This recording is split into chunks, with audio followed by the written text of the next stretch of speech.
What's up, everybody? Welcome to the No Scrubs Allowed podcast. Seal, how you doing, buddy? I'm trying to get some beer in me, man. It's a tough week in sports for Dude, us over talk here. about a shitty week in sports. Yeah. Tampa Bay lost. New Orleans ended up winning tonight, so they took back over the first spot.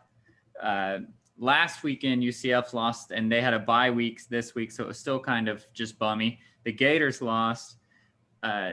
Dodgers are now down 0-1 to the Braves. The LeBum and the Lakers won the championship this week. It was just a huge bad week. Luckily, couple good things. The Asterisks are down 2-0 to the Rays. We'll talk about that a little bit.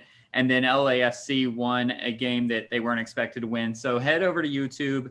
If you're listening, check out my Just Off the Post show that I did about them last night. It was last night, right? So, Yeah. Or if you guys are listening to this, Sunday night, I need to just use the day. Sunday night. So check that out, and I'll do that again after every game. Like I said, you can go check it out live right after the game, or it goes into a post just like our YouTube, just like our regular podcast does. So go check that out. We're not really going to talk too much about LAFC here, but a huge win with none of our major contributors. But what I do want to talk about is Kay got hurt, which really sucks. And I didn't see the report on it. I didn't check MLS pretty much all day today. I was working, but I know from just watching it that his ankle looked rough. Yeah. So he's probably gone for a little Yeah, while, man. which is going to be crazy. And the same for you. That was the only bright spot for me. I turned it on in the 33rd minute, and they had that almost goal from Seattle, and I was like, here I go again, jinxing shit. Turn it on, we're up 3, and now it's all going to go to hell. But no, it was a great win. Keep bringing up that little 16-year-old. I'm going to remember his name one of these days. Musovski? But, yeah, he had a great game. What did he end up with, 2 goals? Yeah. 2 goals on the night, just great. And that was the only good thing that happened for me in my American football. The Texans got their first one of the season that I called. Tennessee can't seem to get a game in, so they're supposed going to play Tuesday night. They're right? going to try to. They're going to try to play. Whenever you guys are hearing this, this should be game day for them. But when we're recording this, the Broncos and Patriots was supposed to be game day for them as well, and it didn't happen. So, yeah, it's kind of shitty. We're just slowly giving everybody wins. Thankfully, we took a win over Indy, so we have that to hold on to, I guess, for now. But yeah, the Jaguars suck. The Red Sox fan of me is watching the Rays win and just go on a tear against the Asterisks, and they look like it doesn't matter who wins out of you two. They're going to be a tough team to end up beating at the end of this. Yeah. They're taking a team who cheated for years, so they kind of can still expect what's going to happen in most cases, and they're still knocking off 10, 12 runs a game, it seems like, and they're holding them to nothing, and it's insane to see. Well, the Asterisks are definitely showing us that it's a lot tougher to hit a ball that you don't know what's coming. I think I saw a stat. I was watching it today, and Jose Altuve came up. I think he ended up walking or something, but they said this year he's batting 113 with runners in scoring position. And it's just like, wow, see, it's a lot tougher That's awesome. Whenever you're facing their pressure and you don't know what's coming. So that is pretty awesome. I'm happy about that. But yeah, and even when they do get hits off, that Tampa defense, dude, is great. Yeah, Tampa, I mean, they were the best team in the AL for a reason, and nobody knows about it because they are Tampa. They're a small market. They're on the East Coast, so really nobody in the National League knows about them at all. I don't think I saw a single Tampa Bay game except for when I go to the games when I'm visiting Eddie. Yeah, so, and I feel like this bubble playoff thing is going to end up helping them. They're usually being looked at and saying, oh, damn, poor Tampa, they ain't got no fans. And it's another reason to hate on them, but they can't right now. So, hey, it's a good thing. Look at Tampa coming through all the COVID, and, oh, man, look at all the bleach monsters. But it's not because of Tampa being Tampa. It's because of COVID now. So maybe people will start liking them and root for them, and America will love them.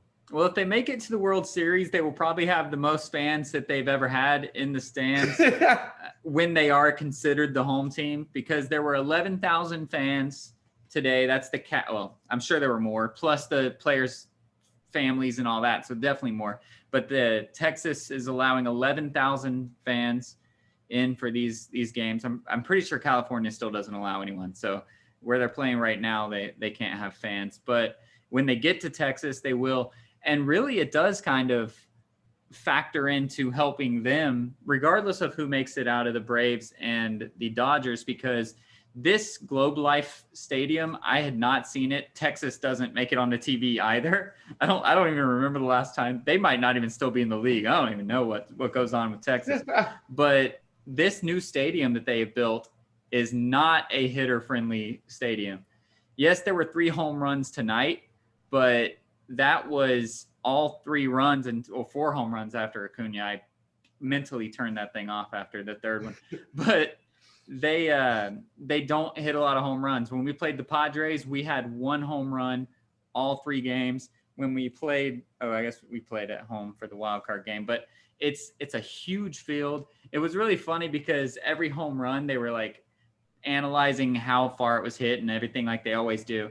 And Joe Buck is like, this is a home run in 30 out of 30 ballparks. And Smoltz is basically like, well, yes, because this is the biggest ballpark. So it was pretty funny. But yeah, it would be pitcher friendly, which should help the Dodgers. It didn't help them tonight, but it'll help the Rays for sure. Yeah, and I did see a tweet somewhere saying this was a must win for the Braves. So if the Dodgers were to win, it would have been a bonus for them. So I don't know how you feel on that. I thought that was kind of laughable.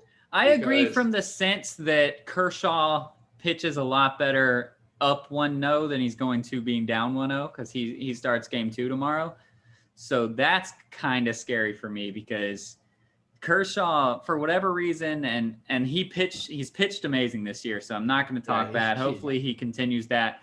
But as the pressure ratchets up, we know the story. We know all the media heads tell it all the time. But as the pressure ratchets up, Kershaw's ERA also ratchets up. So that's a little scary. But hey, the Braves did what the Braves did. Fried pitched his heart out, man, and then their bullpen continued. Our bullpen let us down, and that's something that is not expected to happen. We had the best bullpen all year. So I can give them one game in that sense that, hey, our bullpen is not going to let us down every single game. If Buehler can go 5+ with 1 run allowed, and I think he had 8 strikeouts. So I think that's a winnable game for the Dodgers, more so than it is for the Braves. So I'm fine with that, but it always sucks to lose. It never feels good to lose. But 7 games in 7 days. I was talking to Eddie earlier today. That is a depth thing all day long, and that should be the Dodgers' advantage. The longer this season goes, if we continue to wear out pitchers, it should go to the Dodgers' advantage eventually. For sure, man. You're just going to have to be up 5-6 runs going into that rugged 9th inning for you guys. And like I texted you, hopefully you don't throw Jansen out there. And they didn't, but that didn't seem to matter. I don't know what happened with Trinan tonight. I don't know if he just wasn't expecting to go out, because Victor Gonzalez in the 8th inning came out to pitch to 1 pitcher. So I'm sure that everybody just kind of expected him to come back out. So Trinan might have had to do a quick warm up, come out there, and got cranked on like the 2nd pitch. So that's tough. And then once, and that's really hard. I mean, yeah, especially bullpen guys more than anything. It's a lot up here. I mean, there's not a lot of guys that can throw 90, 100-mile-an-hour baseballs to begin with. Right. But the amount of people that can just sit in a bullpen frozen all day or all night and then just get up and go. But they're sitting there and they're mental. He's probably sitting there just watching the game, hanging out, goofing off. And then now I got 5 seconds to get my mind right. It's not always going to happen. The fast warm-ups are tough, and because there was no game situation at the time, it was 1-1. So you're not having the closer warm up really. Nobody really knows. And Trinan is our hold guy throughout the season. That's what he was. When we're up in the 8th inning, he pitches to try to get us to Jansen. But when it's a tie ball game, he's probably expecting, hey, I don't go in for tie ball games unless it's extra innings or something crazy is happening. So, yeah, he probably thought he was 3rd or 4th on the list, just kind of chilling. So that's difficult. But then, like you said, the mental – after that first home run that he allowed to go down 2-1, he was done. And that's what relievers do, man. When they mess up one time, they mess up every time. And it's so weird. It's so hard. I never pitched. I never even played baseball. I sucked at baseball. But I was in pressure situations. in soccer and in sports. And if you make one mistake, that pressure just ramps up exponentially. It's hard to come back from that. Oh yeah, for sure. I mean, thankfully I was in the Florida Christian Athletic League and didn't really have to worry about too many pressure situations. But yeah, it's a lot upstairs, just like with kicking. And we're seeing a lot of kickers suck ass this year, but Yeah. it's all upstairs for the most part when it comes to pitching for people who, I mean, they've been doing this for 20 years now. So it's not so much of the mechanics and all that stuff. I mean, unless you're a Boston pitcher getting paid millions and millions and millions of dollars and your mechanics end up fucking up somehow magically and you got to spend 6 months in the AAA trying to readjust. But yeah, but it's all mental for the most part. And man, that is killer. But you have to look at it from a good point of view. I mean, you held them for 8+ innings for the most part. And then big hitters weren't really able to do much besides Freddie getting up there and yakking it right off rip. But Buehler looked good. And your relievers were really on point up until that final inning. So I think you guys have a lot to look forward to. It just might end up being a little longer of a series. And we have to expect our bats to wake up. You have to. It's got to happen. We're the best offensive team in baseball. And for what it's worth, with our quiet bats that we had, we were making Fried work as well. And a lot of that was strikeouts. I think he finished with 9 strikeouts. But that's a lot of pitches. And they weren't 3-pitch strikeouts. They were 8 or 9-pitch strikeouts. And that's just what you have to do, especially like I alluded to earlier, potentially 7 games in 7 days. The team that has the most 10-pitch at-bats is probably going to eventually start to see it slide in their advantage. And that's the hope. That last inning, they went 4 for 5 with 2 home runs on 0-2 pitches. Right. So that doesn't happen either. Yeah. So I'm happy in that sense. And Kershaw is mentally tough. You talk about the brain. He's very mentally tough. So I expect him to come out there and be laser focused like he always is. And if he can pitch like he has been, then I'm not too upset. But again, I'm very happy to see that the Astros are down 2-0 and very happy to see the way that they've ended. Jose Altuve struck out to end game 1. And then Bregman, I don't know if he struck out, but he was I think he flied out to right. He was the last out of game 2. So to see these guys that are made for these moments, built for these moments, not be able to come through in these moments, it's been fun to watch. Just as fun as watching the Dodgers win. So I'm happy there. Yeah, for sure. I'm right there with you. It's amazing. All right. So another thing that I'm happy with, I didn't bring it up because I just didn't think about it, but Rafael Nadal, he won the French Open. He won the French Open without dropping a single set. The 4th time in his career that he's done that, which is amazing. He now has 13 French Open championships. He is 13-0 in the semifinals and the finals of the French Open. So once he makes it to the semifinals, it's game over. He now has 20 major championships, which is tied with Roger Federer. I believe he's 34. Roger Federer is 39. The GOAT conversation is also starting to tip towards my boy. I've been hanging on to him. And in his defense, this is going to be the argument with him. Is he the GOAT just because he has the most titles? Or is Federer the GOAT because of how all around great he is? Whereas Nadal is all on clay, all French Open. And then he was just good enough to get a few here or there. Whereas Federer is pretty equal across the board, except for the French, of course, because of Nadal. Yeah, I don't pay attention too much to tennis. Definitely not as much as you do. But it's crazy. What is it, 15 years later almost, that we're still talking about these 2 guys? I mean, the Joker's been hanging around trying to, but it's Joker, absolutely for insane. Joker's credit, I think he's 4 behind. I think he's at 16 or 17. He's around there. So he's right there too. Yeah. And he's been having to deal with these 2 his whole career as well. Exactly. But yeah, I just knowing what I know, and you got to give it a Federer. I mean, you can't really, if I'm judging tennis GOAT and it's these 2, I'm not going off of the last 5 years. Like it's just really hard to. Federer hasn't been. I mean, Federer's still the guy, but Federer's not the Federer that I grew up watching. Yeah, he's old. And of course. Nadal still has it.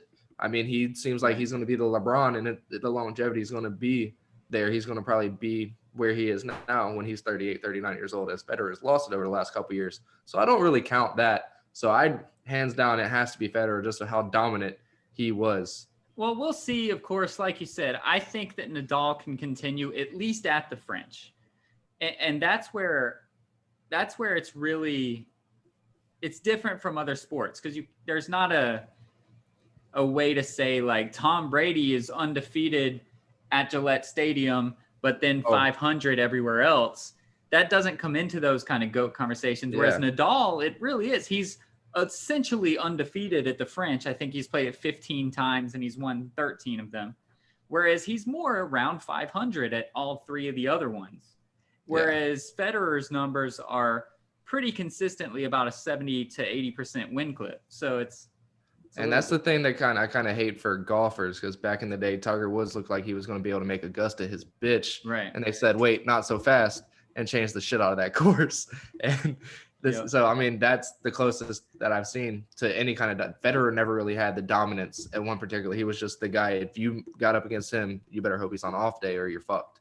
And even if Federer, he's just hoping and praying that Nadal would get knocked out early in the French Open, because like you said, if he has to face him, he's fucked. So that's absolutely insane.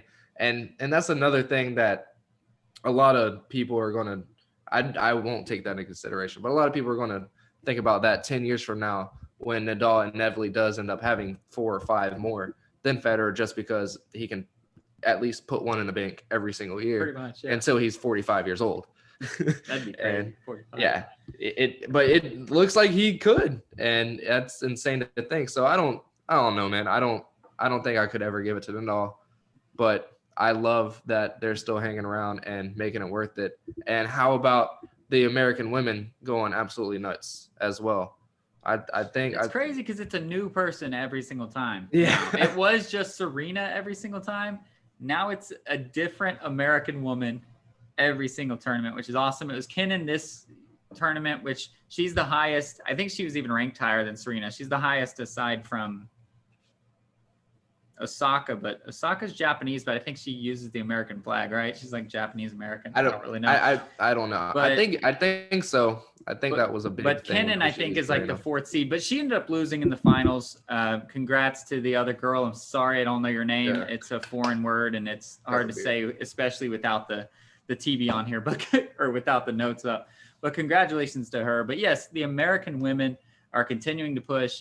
The American men, not so much, and that is always a problem.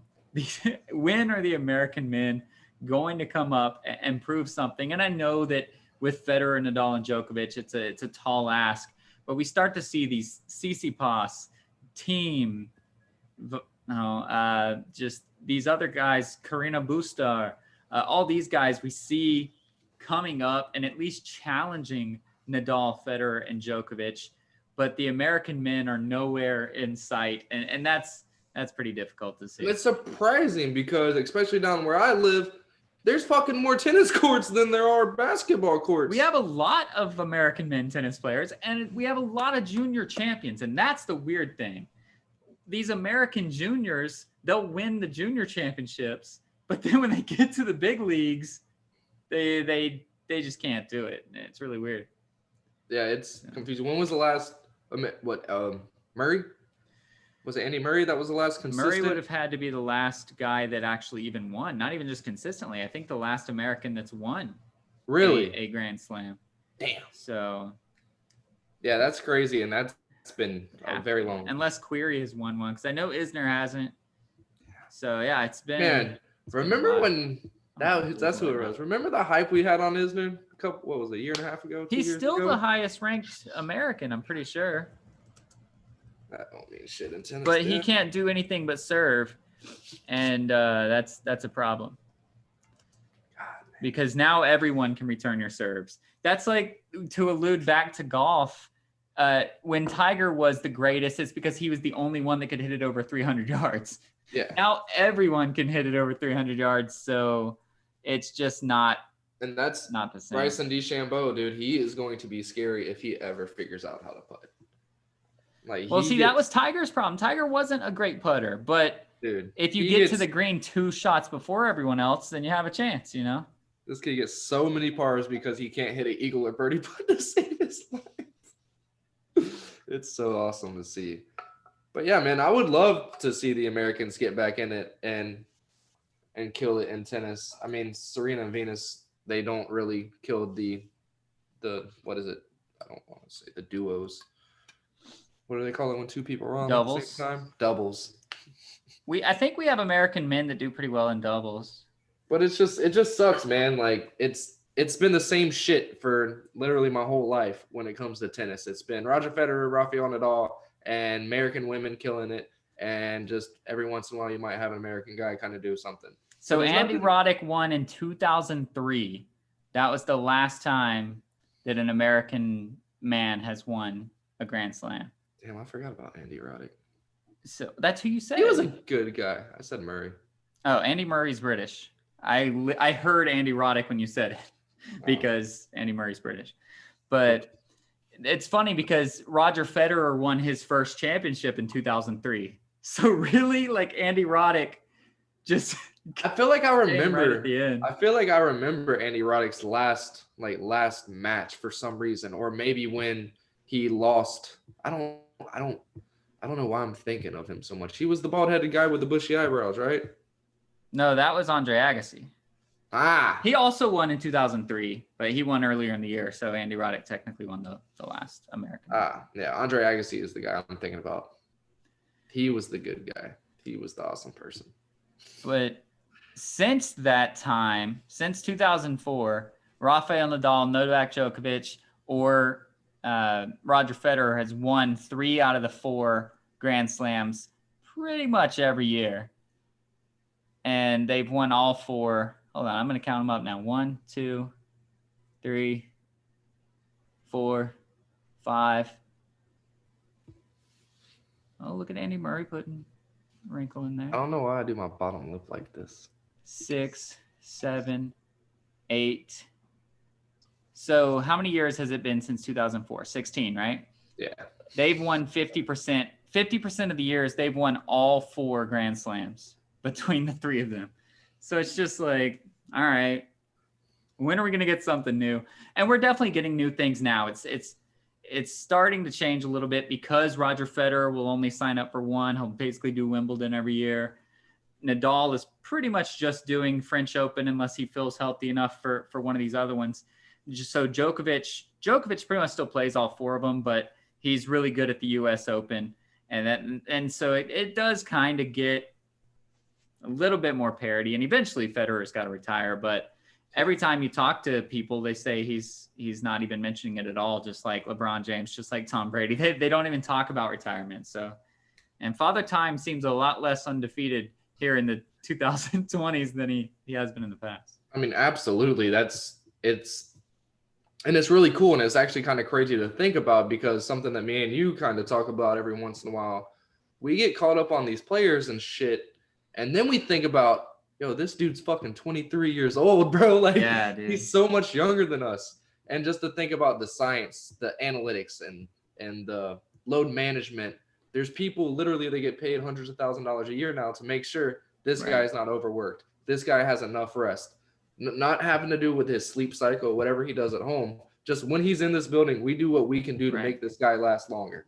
And even like LeBron, I think they said he spends upwards of 6 figures every year on his own. So he pays his own people over $100,000 a year to do it. In the hyperbaric chambers and all that. This, like, he probably has the best of the best at his house. Maybe 3 of them, just in case his homeboys are there helping him out, work out in the gym and stuff. Right. And yeah, that stuff, and that's pretty new. That's 2012 and up, kind of. Right. You never really heard about that. Thankfully, we've got the whole CTE stuff kind of under wraps for the most part. We see guys lasting longer in the NFL. It's still a not for long league, but more so on not a lot of guys are meant for the NFL. I mean, it's kind of hard to say with all the injuries we've been having this year in particular, and that's a weird year, man. Horrible injury from Dak yesterday, and almost the same from Anthony K. But yeah, it's been horrible. But this year is really weird, and we all know it has a lot to do with no preseason and all this stuff, and guys not being able to go and work out and keep their body in the pristine shape that they had for the last 10 years of their life. So that has a lot to do with it. But the science and all the research and stuff and the availability of just equipment and stuff for these guys to use, it's crazy. It's crazy to see Tom Brady too, dude. I mean, what Drew Brees is 2 years younger. Damn Right. sure doesn't look nearly as old as Tom does with that gray hair going on. Yeah, but Drew Brees, a lot of his throws are already gone. Phillip Rivers, of course, his arm is completely gone. And Brady is older than both never of really these had guys. an arm. What? He's a gunslinger all day longer. He was. I just hate the way he throws it. I feel like that kind of fucked him. Probably. That weird side. That's so much tear and torque, dude, on that shoulder. Like, there's like, if I would have drafted him, I'm like, first thing we're doing, bro, we're fixing that. Like, that's so much. Even on, not even on, like when he snaps it going off that elbow. Yeah. Like, whenever I first started pitching, Terry was like, nah, bro, we need to bring that up a little bit more because that'll hurt.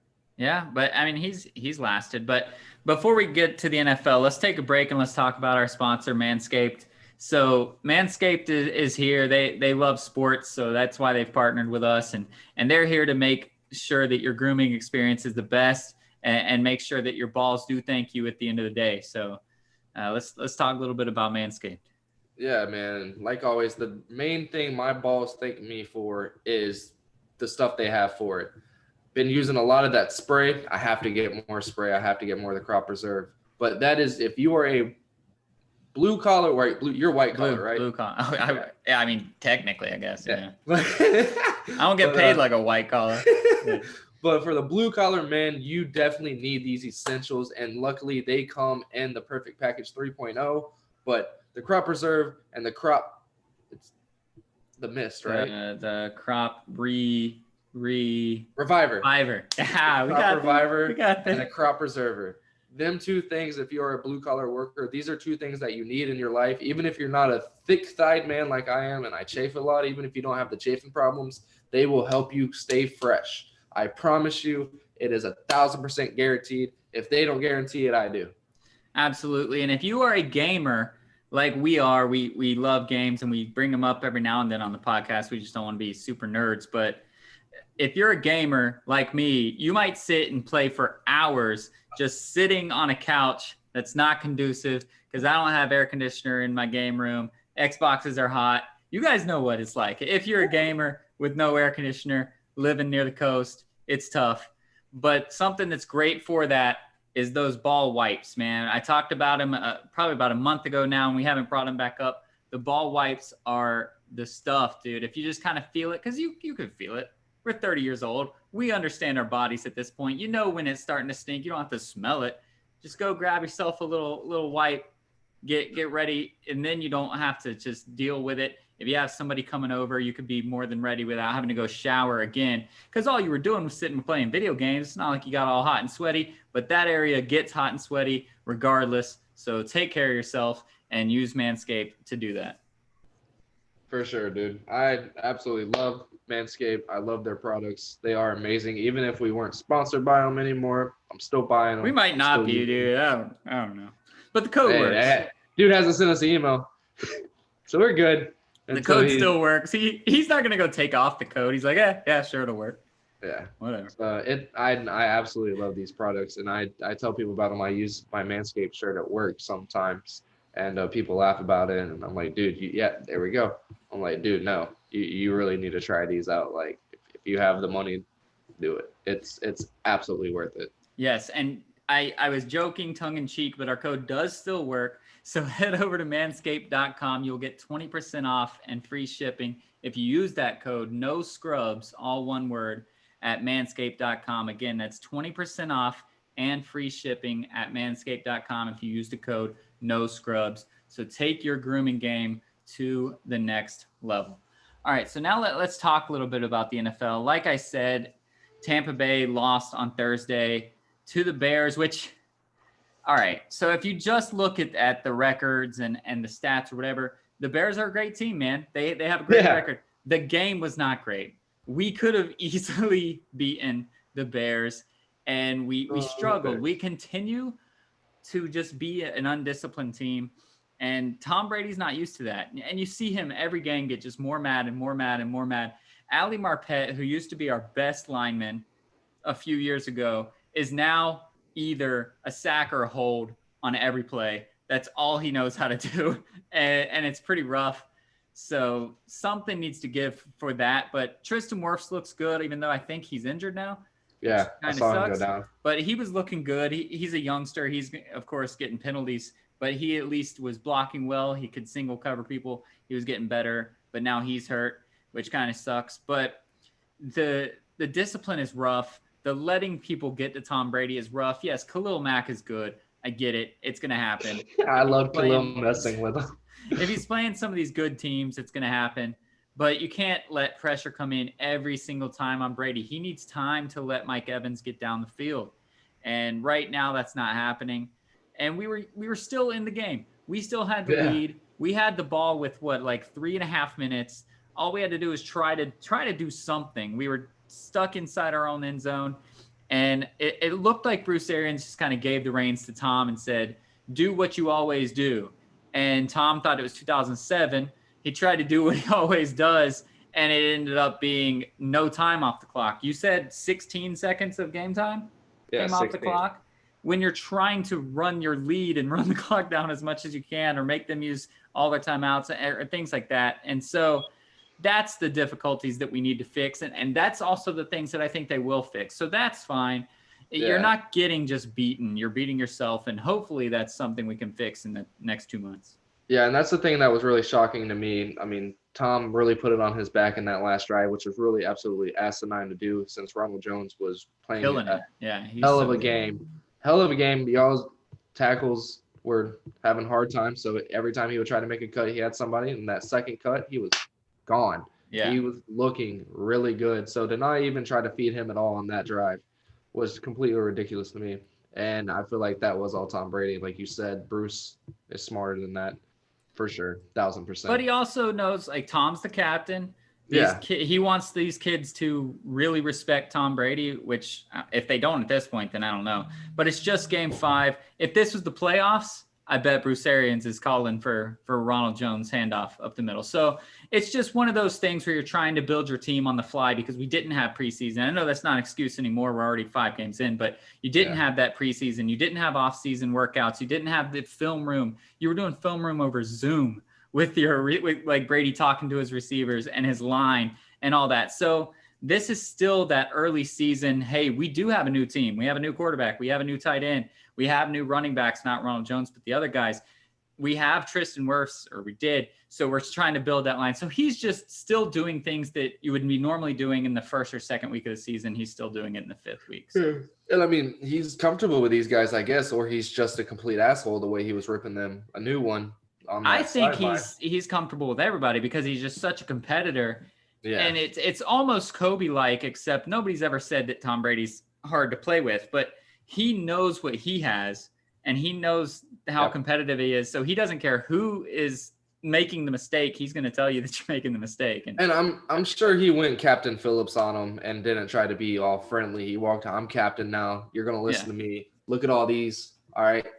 How many this is? Oh, y'all got one? Yeah, that's right here. So that was 2001. So let's get this another one. Let's get another one for the other middle finger over here. So yeah, I definitely think he walked in letting people know what time it was. And man, and y'all's defense still played a hell of a game. Looked really good. We have a stud defense. Yeah, dude.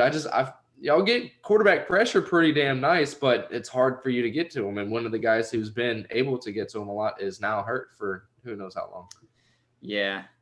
So that's tough. Yeah, Vita Vea is probably out for the rest of this season, it looks like. Yeah.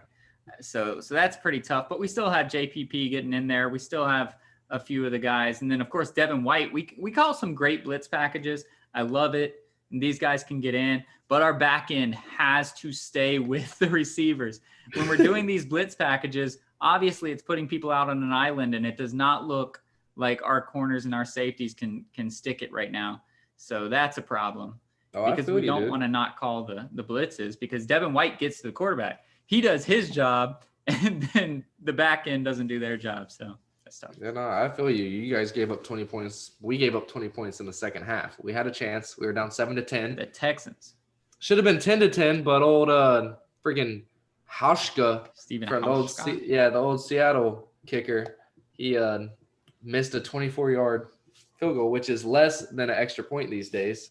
Wow. So yeah, did that, and then he was short on a 49-yard kick. Short on a 49-yard kick in 2020. Yeah, that's not gonna cut. Come on, bro. You wouldn't be short from 49 yards. Short. I'd probably miss. You'd probably miss and blow your hamstring, but you wouldn't be short. Wouldn't be short. I mean, it's insane, dude. But that's just, I feel like whenever we get Lambeau back and we figure out how to call better plays or get used to Jay Gruden's offense more so.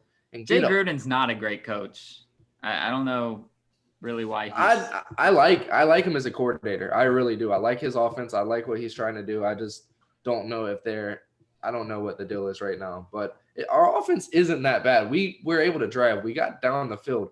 After those 2 missed kicks, we went for it twice on 4th down, missed once, got a touchdown the second time. Right. So that's potentially 12 points if Lambeau's in the game.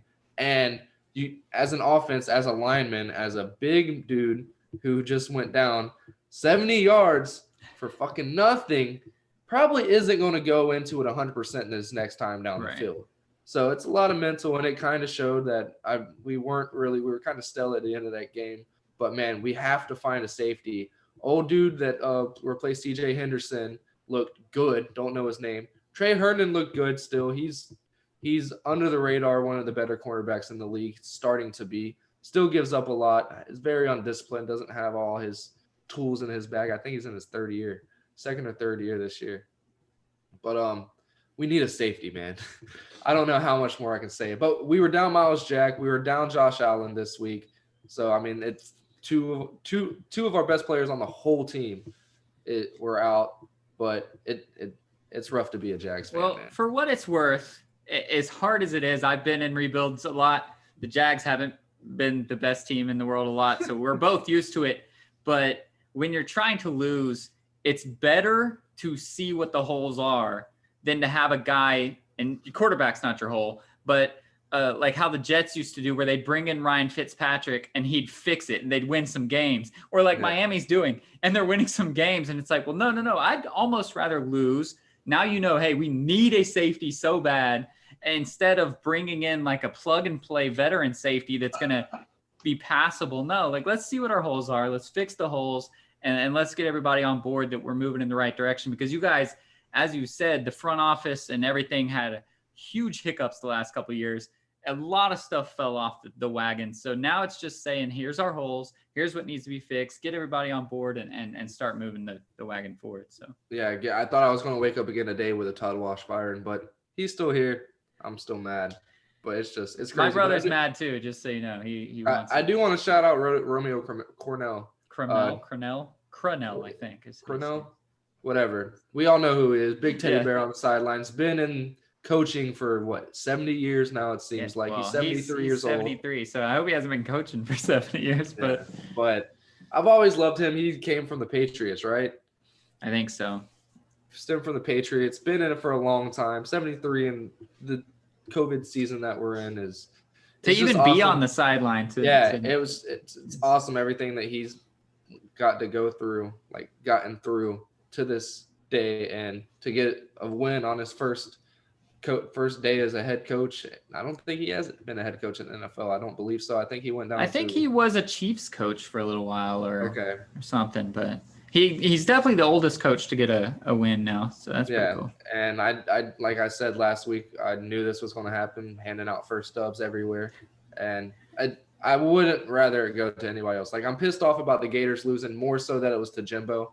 So, but I'm happy that it was Romeo and not Bill O'Brien. And I'm sure the Texans are happy that they got a win. Absolutely. And who was it on the Texans? Was it Deshaun that texted, he's finally having fun?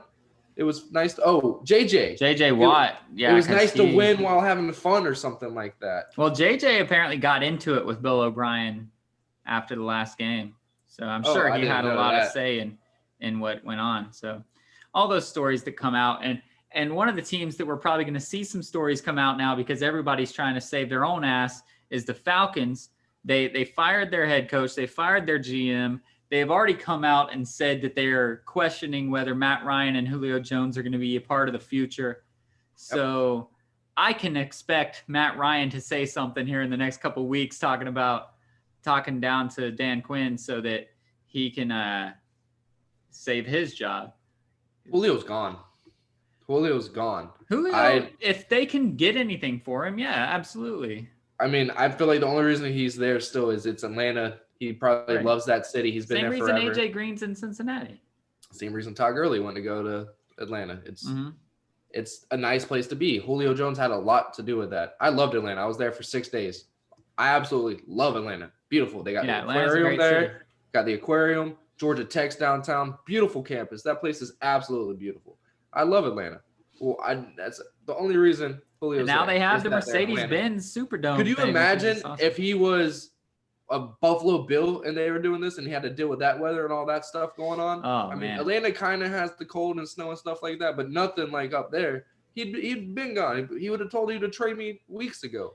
And it looked like there was speaking of AJ Green, there was a video that came out, him on the sidelines talking to a staffer, and they're talking. He's like, well, then just trade me. So I feel like we might have a lot of wide receiver moves coming up here. There might be, but let's talk about Matt Ryan. So I think is their backup still Matt Schaub? Does he still exist in the league? Wasn't he their backup a while back? I hope that's not who. Because if so, then I mean Matt Ryan has to just keep playing, right? Like there's no point in trying to see who else is able to play. Yeah, I mean, well, what's his name? Was it Brandon Whedon that came in for Dak after that? No. Whoever it was Carson Palmer came in, right? What? Wasn't it Carson Palmer that came in for him? No. One Carson wasn't number 14. I saw that. I'm pretty sure it was Brandon. I know you can't look it up with your crappy computer, so we'll get there. I got my phone. Matt Schaub is still the backup. Andy Dalton. Andy Dalton, that's it. I always get him and Carson Palmer mixed up. Well, yeah. But yes, so Andy played good. Of course, Andy Dalton played good. It's Andy Dalton. But to go back to the Falcons, they only have 2 quarterbacks on their depth chart, and it's Matt Ryan and Matt Schaub. So damn. So to talk about Matt Ryan, what do you think they should do for the last 12 games of this season? Or I got 11 games. What do you do? This is my plan for the Jaguars, right? I love Gardner Minshew. Absolutely love the guy. But if you want a good quarterback, you get Tyrod Taylor and you draft a fucking quarterback. And then you start Tyrod and then you bring him in for Tyrod and somehow that guy is good. Justin Herbert, Josh Allen. That's all you have to do. That's what I want to do. I don't give a damn if it's Justin Fields, Trevor Lawrence, Trey Lance. Just get whatever Tyler said, Tyrod Taylor. And then you draft a quarterback, and then that quarterback is going to be really good once he replaces Tyrod. So let me pose something to you. Don't know if it would happen. Don't know if it could happen. Matt Ryan could be potentially pretty strong backup quarterback, right? Oh, I think that's his next role. He's not going to be starter. Hold on. Okay. What about Julio Jones and Matt Ryan for Jameis Winston? So you get a real backup quarterback instead of an overqualified backup quarterback, and you get a receiver who can replace Michael Thomas, who apparently just can't be on the field because he fights people now and he does all kinds of stuff. And then the Falcons would get Jameis Winston. Yeah, but then you'd have to go against Michael Thomas and fucking Julio Jones. I don't want to have to go. I'm just trying to think like the Falcons. Who could they go after if they want to get better right now instead of trying to draft somebody? But they are 0-5. They might as well just lose and try to get Trevor Lawrence. But yeah, no, I think that's the right spot. I mean, I don't know if it's Jameis or Taysom, but I think New Orleans is the right place to go to. I'm not sure Teddy's a starter now. I don't know. But Teddy is like a replacement or like a placeholder starter. They don't. They're just trying to. But they're 3-2, so I guess he's actually doing pretty good. But yeah, but I don't know who you would put in there. But if you were the Falcons and that trade offer or something along the lines, they would still have to get picks. But I don't Is think they would trade for a quarterback this year. I think Julio is definitely going to get traded this year. You think they try to go 0-16 and just get Lawrence like the Jets are trying to do? Yeah. Might as well, right? Might as well, or one of the three that I mentioned. But I think this is definitely Matt's last year as a starting quarterback. I definitely think Julio's going to be gone before the end of this year. But somebody told me this earlier. Let me get your. I know we're kind of getting off of the games and all this stuff, but Dak's injured, right? He got his Right. 1 year, 31 million or whatever it was, and we both agree Dallas isn't paying him. He's Well, probably, did you see Jerry Jones or Stephen Jones or whatever the guy's name is said that Dak is still their future quarterback, still their No, quarterback. I did not see that whatsoever. That's what he So, said, but why would you keep saying that and not offer the guy money? Yeah, but I don't see understand. that's stupid. But so I didn't hear that, but that still doesn't. And I think this is probably cool. So Cam signed a 1 year, right? Mm-hmm. He could be New England's guy. Probably not. Dak definitely fits New England and what they want to do. Right. Did you catch that? I was kind of breaking up. You got it? Yeah. So yeah, Dak, I feel like Dak definitely fits what New England wants to do. So what if after this year, like they go and all that stuff, Dak goes to New England and Cam ends up in Atlanta? That would be a swag bag. And coming from Auburn, hopefully, I mean, I would assume fans in Alabama cheer for Atlanta, right? I don't know who they cheer Yeah. for, but at least Auburn, they should cheer for. They're close enough. Yeah. But yeah, that'd be pretty cool. Yeah, that would be awesome. And then Andy Dalton's back to a starting quarterback for the Cowboys. He went 9 of 11 for 100 something yards, and he did good. Got him the win. The question is, will Dak want to come back? Because they need to offer him a max, man, regardless of what he's doing. Because they said 4 to 6 months recovery for him. Yeah. I don't know if you saw the thing. Yeah, I saw the after report of that. Yeah. So they're going to have to offer him a good faith contract if they want to keep him. And can you do a max contract on good faith for an injured guy that you haven't seen play? I don't think they would. And Jerry just got done saying when he was asked about it going into last offseason that, yeah, I think it was about Zeke, though, talking about his hand doesn't get broke right in checks or get cramps right in checks and stuff like that. And then to him I don't want the franchise tag. I don't want it. Like, I really want a contract.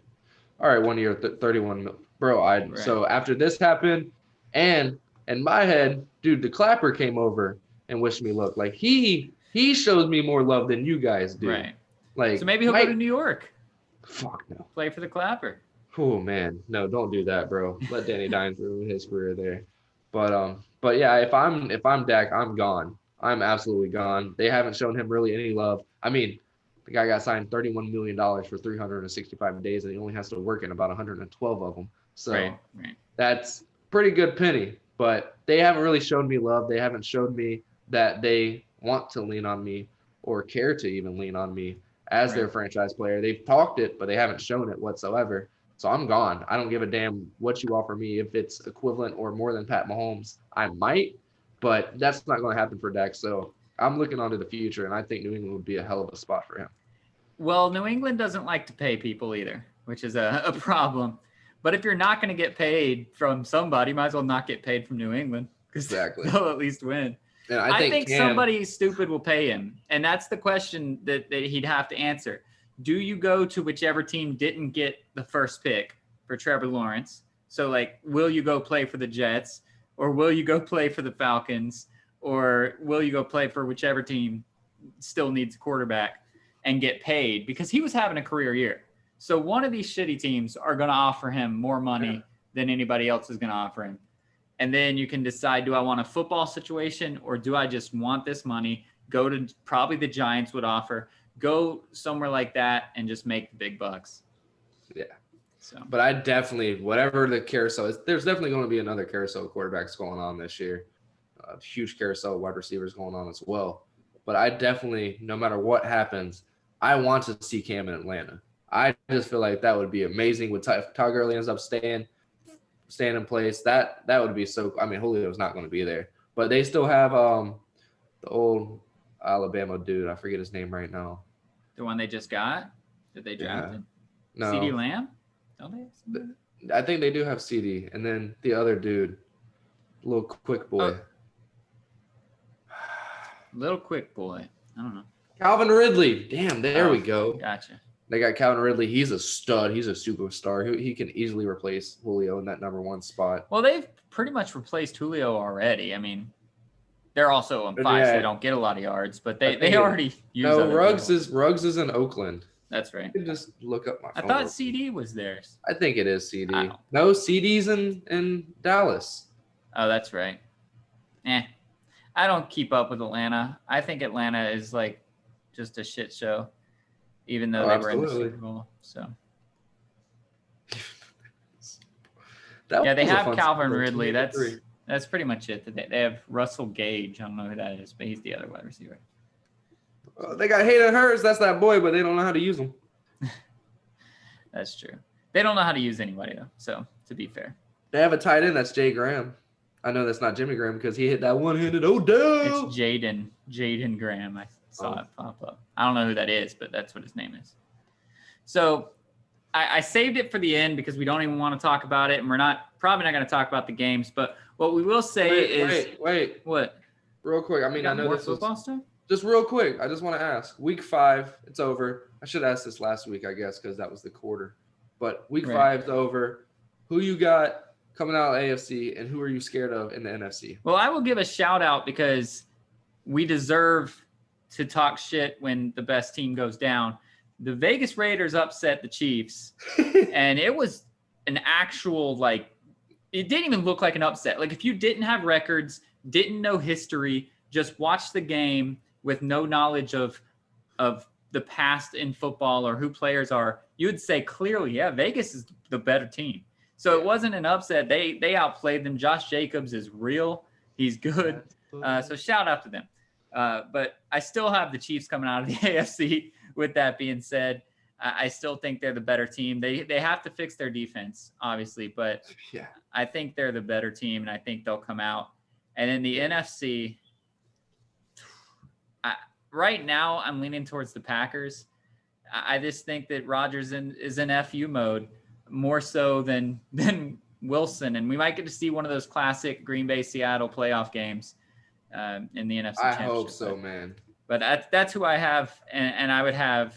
It's hard to repeat, so I'd have Green Bay winning the championship over KC this year. What about you? Yeah, man, I don't know if I can give it to KC. I really don't. There's a lot of teams in the AFC right now that are iffy. The Raiders being one of them. I mean, the Raiders look one day like they're the best team in the world. Henry Ruggs looks like he's going to win the Rookie of the Year, and then the next week they just look like complete garbage. But I don't know. I'm really, really strong on this Chargers team. I mean, they took a heartbreak loss tonight, but I feel like with Anthony Lynn, they have a crazy defense still. But rookies in the playoffs, man, that's hard to bet on. I know, man. I know, but I don't know with the AFC, honestly. I'm leaning towards the Chargers, but that would take a lot of luck because they'd have to win a wild card and come out and. Well, I mean, the Chiefs have lost one now, so maybe if the Chargers beat the Chiefs in LA, they could take over. So I really love that team. Their defense is still great. Their linebackers are fast and strong. They still have Joey Bosa. They don't have Derwin, but they still have playmakers all over the field, and I'm really leaning on them. I hope it's not the Titans because they are not responsible whatsoever. They have a hell of a team, but they just really don't seem to care too much about what needs to happen to play a professional sport in today's society. So I don't want it to be them. They look great, but I really don't want it to be them. I think the AFC is wide open, but in the NFC, if it's not going to be Tampa, I hope it is because I want some money. Win a little bit of money. Right. I'm definitely going to I'm going to mail you the slip so you can go whenever you do yours and just Venmo me the money. I thought about that. Great idea. Going to do that. But if the Jags win it, baby, we all going. That's like 3,700. We all going. But no, if it's not you guys, I definitely see it being the Packers. They look great. They look like an old school Packers team right now, and they are going to be hard to beat in 4 quarters of play. Well, that's the game of the week this coming up Sunday. It is the Packers at Tampa. So that's huge, especially being home, which will be great because Lambeau is tough to play and it's starting to get cold. It's not quite cold yet. And Brady obviously knows how to play in cold, but all the Florida boys don't. So to get those guys at home with the soft hands and the hot weather still, that'll be good. No, Oh, sorry. I Hey, will go say ahead. you guys having Leonard Fournette is a plus. He does not mind it. He went to college in LSU, but that AFC Championship game in 2017, his rookie year, he was a thumper, and he absolutely loved it. He loved every bit of it. He's a guy that giggles when he gets smashed. So he loved the fact that whenever he got hit, he was able to feel it in his bones. Like he lived for that shit. Well, we have a So, lot of warm weather dudes. Ronald Jones, warm weather. Mike Evans, warm weather. So Tom Brady might have to really, really suck it up. So the last thing I wanted to mention, just real quick, neither one of us said the Ravens. Neither one of us even brought up the Ravens. What is your take on the Ravens? they're iffy, man. It's the same. They're not last year. Last year was Right. just a historical run that they had, and Lamar seems not taking a step back, but he's game planned on way more coming out of the backfield and not staying in the pocket. I think and he's self-correcting as well. And not that that's a problem. I think he's saying, like, I'm so good at running, I need to be better at all the other stuff. And so I think he's kind of game planning against himself in a sense. Whereas in the definitely see playoffs, that might change. But right now, he's trying to throw more. He's trying to scheme in the right place. Yeah, I definitely see that, and that's not the way. And they don't seem like they're that big fun-oiled machine that they were last year. And Yeah. I mean that definitely happens with winning. What 14 games, 14-2 last year. I think so. So that definitely helps a lot. Winning helps be happy way more than losing does. Absolutely. So, but it's just they're so iffy this year, and there's so many gaps. And the whole Earl Thomas, he was a huge part of that defense last year. So I don't know. I mean, I wouldn't mind Calais Campbell go big 9-3. That's my guy, the mayor. Yeah. Just get it. But yeah, no, the Ravens aren't somebody that when you think about playoff wins, that's not somebody I think that can win a playoff game. All right. I can see the agree. Chargers. I could see the Chargers beating the Chiefs in a divisional round than I could see the Ravens beating them. Okay. Yeah, I agree.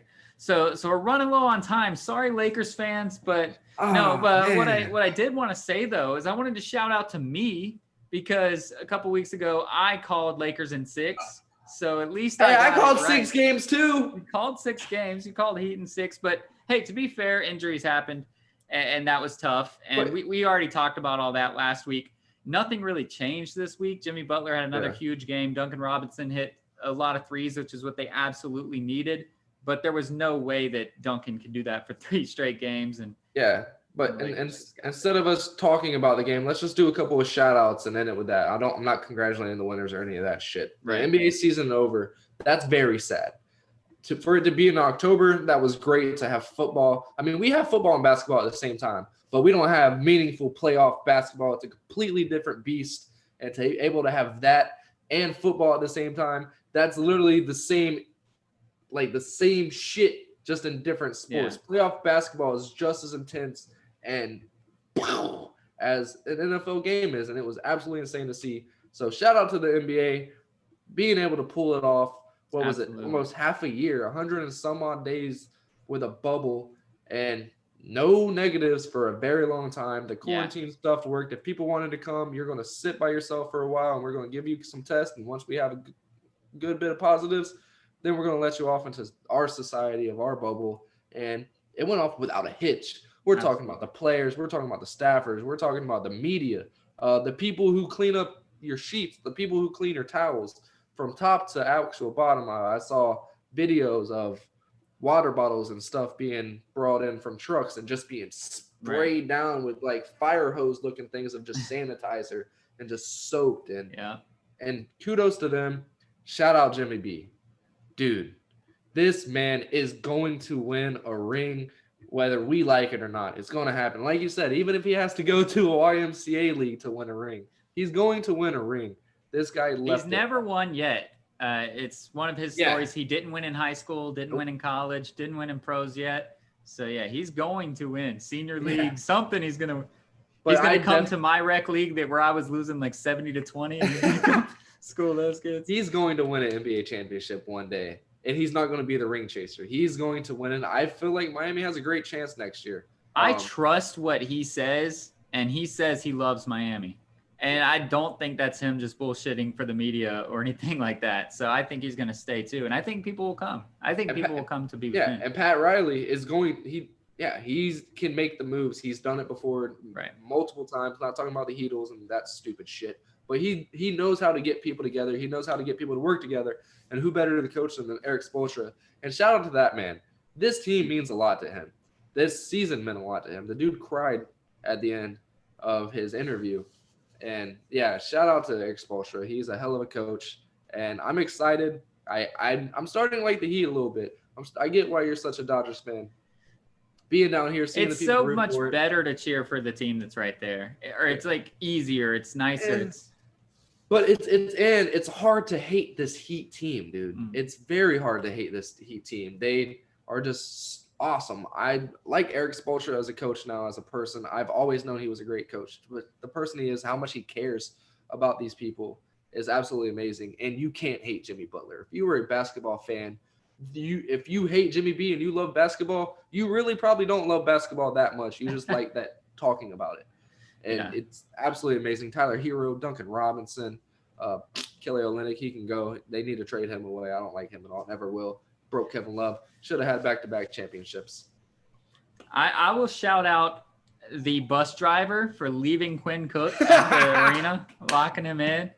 And so that's always good. Try to get there what you can. But I want to shout out Russell Westbrook. And I know like these guys are millionaires, but when he left an $8,000 tip to the hotel staff. Oh, wow. Which goes a long way. I mean, these guys, yeah, they're working in the NBA bubble, but they're still getting their hotel salary pay, which is probably not that high, even being a Disney hotel. I know that Disney doesn't actually pay their employees all that well. So even if it's a Disney hotel, but you get insurance and you get to get in the park for free and all this crap, but they don't pay all that great, which they're just a corporation. I'm not knocking Disney. They're doing what's best for their bottom line. But regardless, Russell Westbrook left an $8,000 tip for the staff, and hopefully that got shared around. I'm sure, I don't know how he left it or what he did. I don't know if he handed it to somebody, if he left it at the front desk or what, but an $8,000 tip is huge. And I know that's going to go a long way because they were stuck in the bubble too, and they weren't making $13 million. So shout out to Russell Westbrook for that. Last one, the only Laker. Shout out to the Antetokounmpo with a ring. Yeah. The Which first one with Costas? the ship. Costas? I think it is Costas, yeah. The first one with a ship. It was so funny. He looked very not at home holding that thing and holding up the one finger, but man, shout out to that guy. He hasn't been looked at all. He's not. I think he's the third of the three that is supposed to be good. So. And he's the first one with a ring. So shout out to him. And I didn't send it to you, but shout out to whoever made that Kobe mural. Did you see it? The SportsCenter shared it. No. It's Kobe mural. It's the Kobe mural Instagram page. But it's him looking down on Caruso and the bomb and nice. the brow and all that stuff. And he's holding his championship, looking at them celebrating theirs. So that was kind of cool. I saw a clip of downtown LA. You could hear Kobe chants. Yeah. So that's probably the only. So there's probably going to be a COVID spike near me. So I'm going to stay in my house. But it was cool to see. Yeah. Did you see the guy in the bubble? Shout out to him. There was a guy on the streets in LA in like a bubble boy bubble. Oh, yeah. That's awesome. That was awesome. That is awesome. But that is probably the only bright spot of this is just, Kobe's looking down and he's happy. Vanessa is so the family got some sort of positive through this year, which is it's good. Yeah, a year that's been absolute hell. It's been 9 months now. Almost. It was 10 in a couple weeks. January. Yeah. So, yeah, man, almost 10 months, and just to have a little bit of positive and something to look on is absolutely amazing for them. And shout out to the Bryant family. Everybody loves you. Everybody cares about you. We all are sad that all that stuff happened. But, hey, Kobe, technically, he got number 6. He wasn't here for it. He wasn't on the team, but definitely it's dedicated to them. Counts for him. But the last one I wanted to give out, not NBA related, so I wanted to save it to the end. I want to shout out Tommy Pham, Padres. He got stabbed in the back, literally, today. So he was at a club in San Diego and saw 2 guys that he doesn't know fighting right by his car. So he walked over to them and tried to kind of break it up and get them to move away from his car. And one of them stabbed him in the back. So luckily it missed all vital organs. They said they went ahead and stitched it up. He's fine. He's just recovering. But Y'all's clubs are open? what's that? Y'all's Probably clubs not. are open? It was just outside. It's a gentleman's club. I didn't want to tell what club he was at, but they probably had different rules, and it probably wasn't legally open anyway. But either way, just it's so crappy that he wasn't involved in the fight. He wasn't anything, just trying to move some dudes along and ended up getting stabbed. So shout out to him.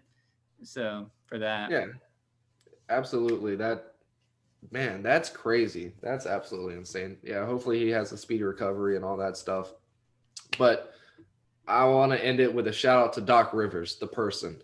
We were talking about it a little bit before. I didn't think I was going to bring it up, but after that story, kind of have to. So one of the big things for that 2008 run, he interacted with a lady one day, and she told him about Ubuntu, and it's an African word, and she told him, it's a word, yes, but read it and live it and be it. And so he did a lot of research and stuff. I haven't really looked it up that much, but pretty much what it's about. If you were watching that postseason, I still remember it a lot. The year after Cavs went and got swept, had a lot of hopes for that season. They ended up beating us the semifinal round, I think the round before the Eastern Conference Finals and stuff like that. And after one of the games against the Cavs, they were talking about Kevin Garnett at the end of the game, how he was in perfect position. He's like, no, we were in perfect position. I can't be in the perfect position if he's not in the perfect position. And that's pretty much what Ubuntu is. I can't be my best if you're not being your best. And how can you be your best if they're not being their best? And so that kind of goes in with the Padres guy. Like, how am I supposed to be my best and get these guys away from my car if they don't even want to be their best and they're going to stab me for it?